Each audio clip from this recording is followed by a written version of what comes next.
Assalamualaikum warahmatullahi wabarakatuh. Alhamdulillahillazi anzala ala abdil kitaba wa lam yaj'al lahu iwaja. Asyhadu an la ilaha illallah wahdahu la syarikalah wa asyhadu anna Muhammadan abduhu wa rasuluh. Allahumma sholli ala Muhammad wa ali Muhammad. Allahumma sholli ala Muhammad wa ali Muhammad.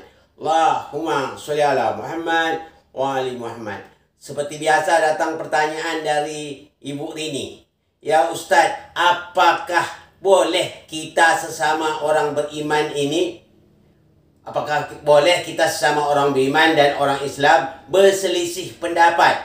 Bahkan ada hadis mengatakan bahwa berselisih pendapat itu merupakan suatu rahmat dari Allah Subhanahu wa taala. Apakah hadis itu sahih Ustaz atau tidak? Tolong Ustaz jelaskan sejelas-jelasnya.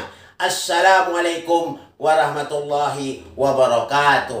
Waalaikumsalam warahmatullahi wabarakatuh.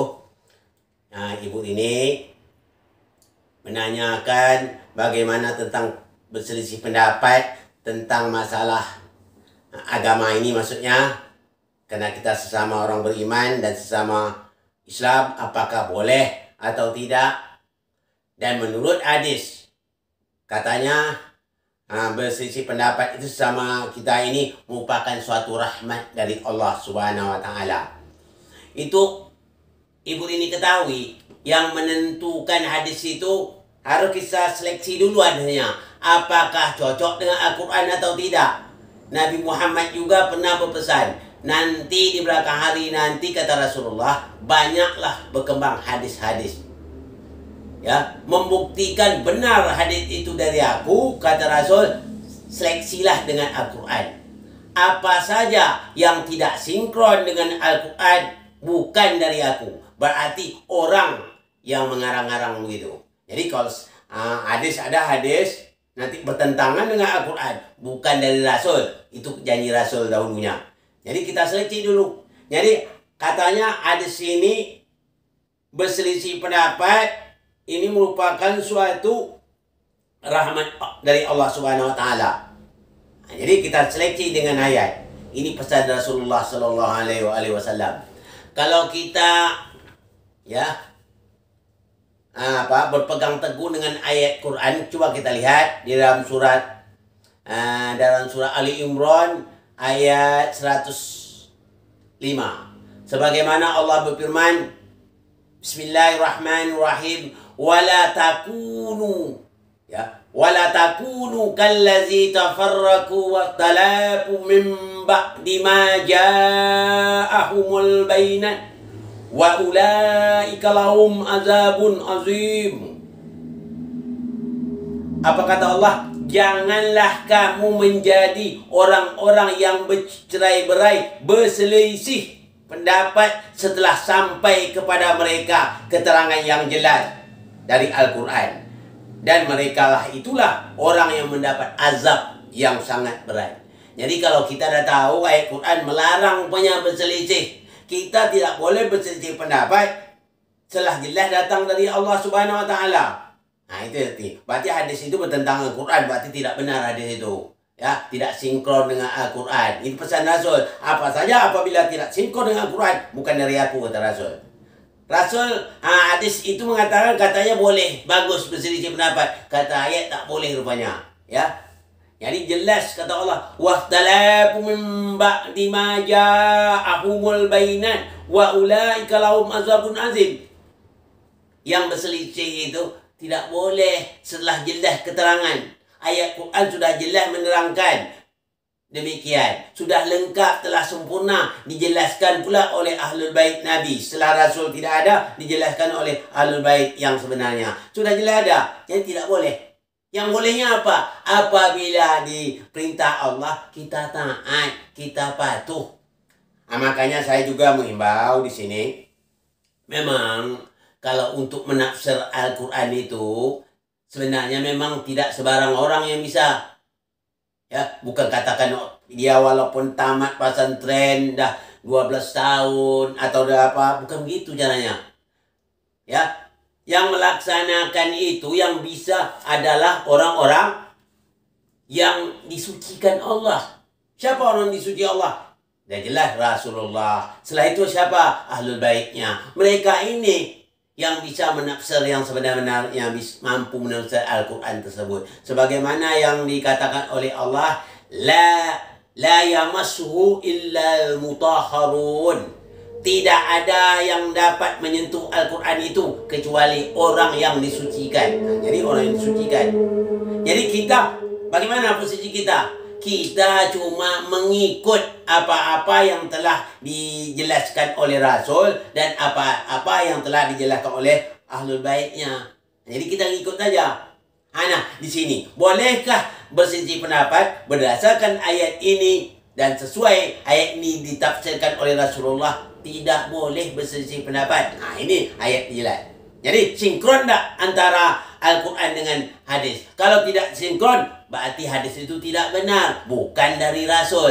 Nah, jadi orang kadang-kadang banyak keliru nih. Hadis do'if katanya. Yang do'if itu yang menyampaikan hadis itu, perawi hadis itu yang do'if. Kadang-kadang dikarang-karang yang bukan Rasulnya yang do'if. Ini kadang keliru dia. Ini hadis do'if, dikatakan Rasul do'if. Rasul tak do'if. Yang do'if itu perawinya. Ya, kadang-kadang ada mengatas nama Nabi. Nabi tidak pernah ngomong, ya katakan Nabi yang ngomong. Itu yang dikatakan do'if itu. Mungkar ya, bertentangan dengan ayat. Contoh seperti hadisnya. Hadis katanya berselisih pendapat itu merupakan rahmat Allah. Sedang ayat ini dah jelas berselisih pendapat dia tentang Islam bukan merupakan suatu rahmat, laknat Allah jadinya. Allah cakap ulaika lahum azabun azim. Itulah azab yang paling berat kata Allah. Jadi kita keliru nantinya. Jadi kalau azab berat apa? Itu namanya laknat namanya, bukan rahmat. Rahmat lawannya laknat. Nah, jadi kita harus tahu. Kadang-kadang banyak orang belum mengerti ya, belum mengerti. Kadang-kadang di lemah-lemahnya itu. Kadang-kadang ayat berdasarkan begini tak boleh. Kita harus mengikut wahyu Allah, bukan wahyu Allah yang mengikut kita. Tak boleh. Kebanyakan ini banyak dia meminta supaya wahyu Allah yang mengikut dia. Ini tafsir semau-mau dia. Itu tak boleh. Ada aturannya. Yang mampu menafsir itu adalah Rasulullah yang perlu tahu. Setelah itu Ahlul Baitnya. Siapa orangnya? Orang yang disuci Allah. Makanya Allah katakan di dalam surah apa? Dalam surah Al-Waqi'ah itu. Waqi'ah itu ayat 9. La yamassuhu illal mutahharun. Tidak akan menyentuh ya Al-Quran ini kecuali kepada hamba kami yang disucikan. Ya, mutahharun. Mutahharun itu bukan artinya suci. Disucikan, isim maf'ul namanya. Disuci. Ya, disucikan. Beda dengan suci. Ya, lebih hebat disuci lagi. Kalau suci kita dalam berhadas kecil, ambil wuduk. Itu nama bersuci. Kalau orang berhadas besar, mandi besar. Ya, mandi wajib namanya. Selesailah, itu nama bersuci. Tapi ini disucikan. Orang yang disuci Allah saja yang mampu untuk menjelaskan Al-Quran. Jadi kita kalau bukan disuci Allah, kita hanya sekedar mengikut apa kata Allah dan Rasulnya. Apa yang dijelaskan oleh Ahlul Baitnya. Kita itu saja kita ikut. Jangan kita berbuat pandai, memandai-mandai kata orang Melayu. Jangan kita coba memandai-mandai. Sekarang ini banyak orang memandai-mandai. Itu makanya yang sangat berbahaya itu. Makanya kita kembali kepada Al-Quran. Ya. Fa in tanazatum fi syai'in farudhuhu ilallah.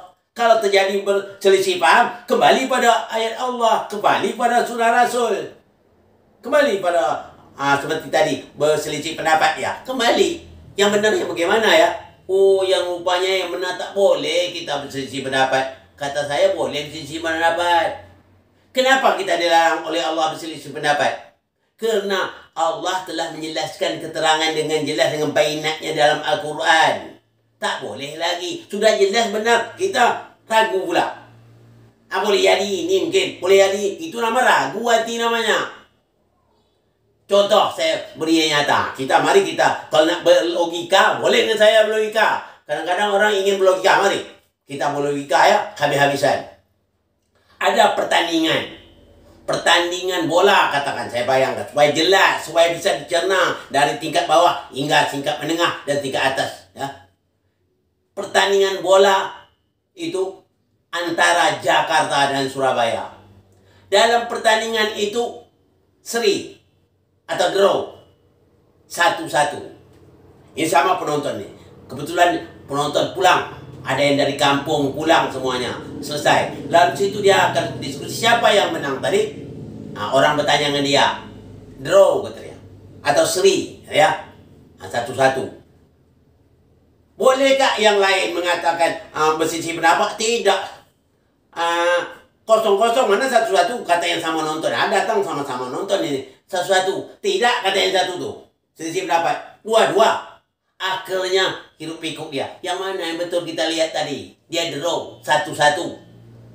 Anda bilang yang sebelah ni 0-0. Yang bilang 1-2. Yang jelas kan 1-1.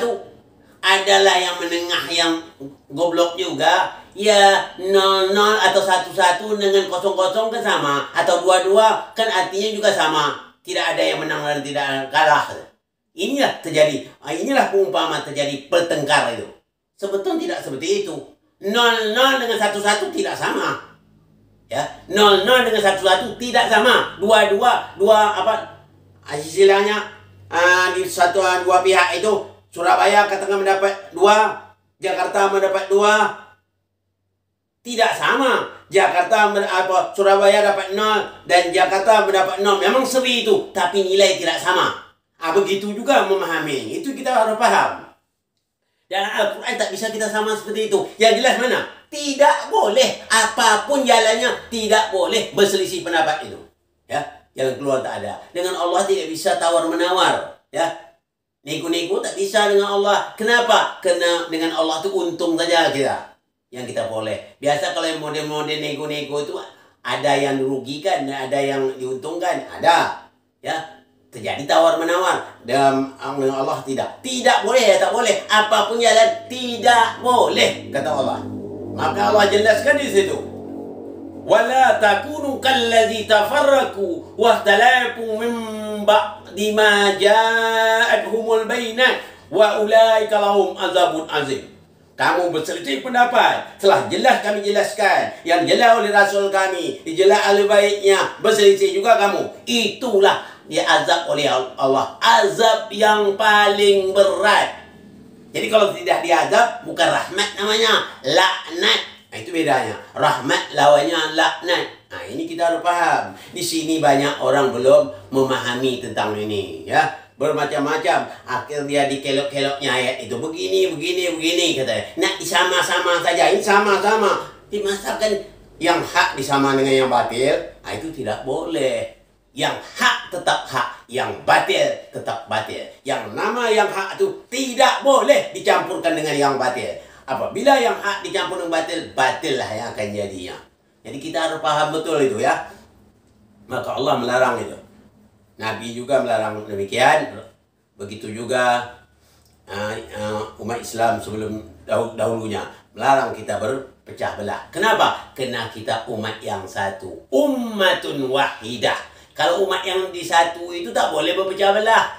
Ya, ibaratnya kannya dicubit paha kiri, paha kanan merasa sakit. Oleh sebab itu, mari kita jangan ada lagi, setelah mendengar ini, jangan ada lagi berpecah belah. Jangan ada lagi berselisih pendapat. Yang baiknya apa?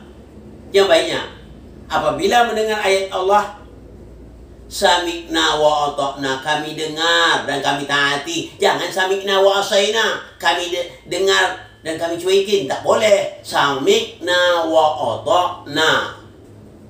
Jadi itu yang saya harapkan. Jadi untuk menjawab dari pertanyaan ibu ini, tidak boleh kita ini bercerai-berai, berselisih pendapat itu. Kata Allah, mendapat azab dari Allah Subhanahu wa taala, azab yang besar. Jadi ibu ini boleh lihat nanti di dalam surah Ali Imran ayat 105 ya.